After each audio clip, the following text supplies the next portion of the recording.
किसी ने बड़े कमाल की बात कही है कि ईश्वर से शिकायत मत रखिए, क्योंकि ईश्वर ने सिर्फ पेट भरने की जिम्मेवारी ली है, पेटियां भरने की नहीं। नमस्कार, मैं गुन्नूदेव। तो आपको एक कहानी सुनाने जा रहा हूँ पुराने ज़माने की, उस टाइम राजा महाराजाओं की। आपको पता है ना, पंडित जी कितने चालू टाइप के होते हैं। उस टाइम की बात ये थी, क्योंकि पंडित जी राजा के महल में पूजा पाठ करने के लिए आया था। तो पूजा पाठ बिल्कुल समाप्त होने के बाद में जब राजा ने पंडित जी से 3 क्वेश्चन करे, ईश्वर कैसा दिखता है। दूसरा क्वेश्चन था, ईश्वर कहाँ तक देखता है। तीसरा था, ईश्वर क्या करता है।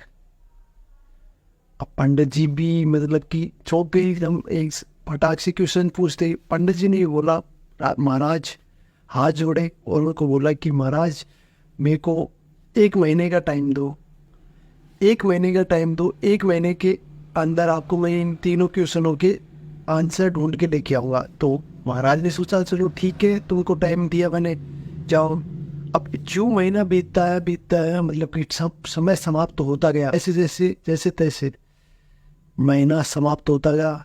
तो पंडित जी की घबराहट चलती रही। अब पंडित जी महीने का एंड होते ही पंडित जी को जाना राजा के पास। फिर राजा के पास गया। राजा ने जाते ही वो तो उन्होंने तो स्टार्ट कर दिया जाते ही कि हाँ पंडित जी बताओ, मेरे 3 क्वेश्चन थे, तीनों के जवाब लेके आए होगे और अब तीनों के बताओ। पंडित जी बड़े तेज स्वभाव के थे। पंडित जी ने बोला, महाराज आप इतने बड़े आदमी हो, इतने बड़े राजा हो, महाराजा हो, तो आते ही आपने तो ना नाश्ते पानी का ना कुछ का नाम लिया, चाय पानी का कुछ भी नाम नहीं लिया।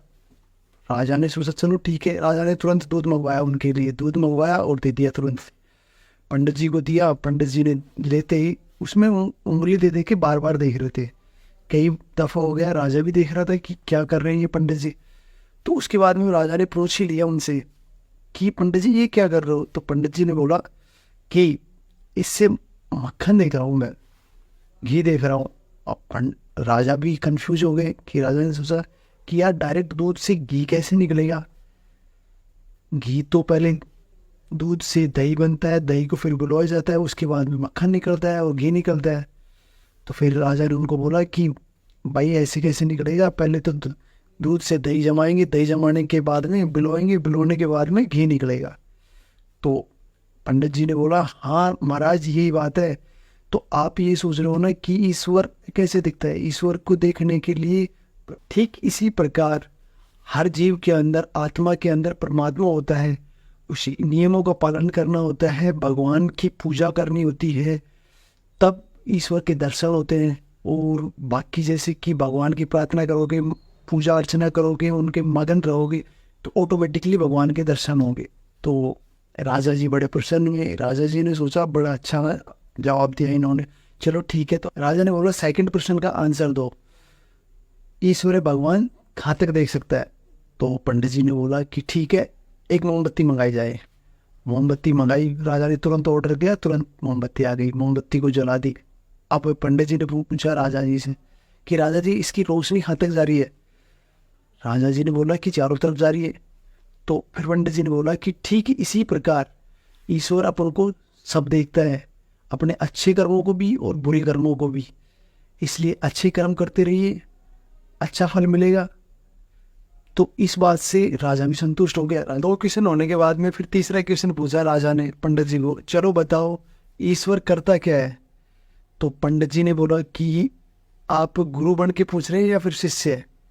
तो राजा ने बोला शिष्य।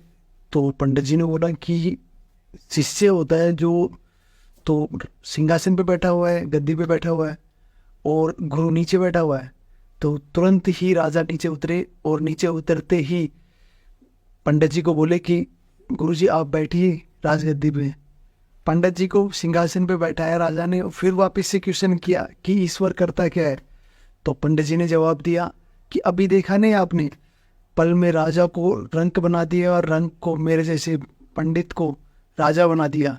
इसका सार यह है कि अब जैसे आप देख ही रहे होंगे कि कहाँ राजा था, कहाँ पंडित जी था, पंडित जी को राजा बना दिया। इसी का यही सार है। तो इसीलिए ईश्वर हर जगह देखता है, हर जगह ध्यान रखता है। तो आप बने रहिए मेरे साथ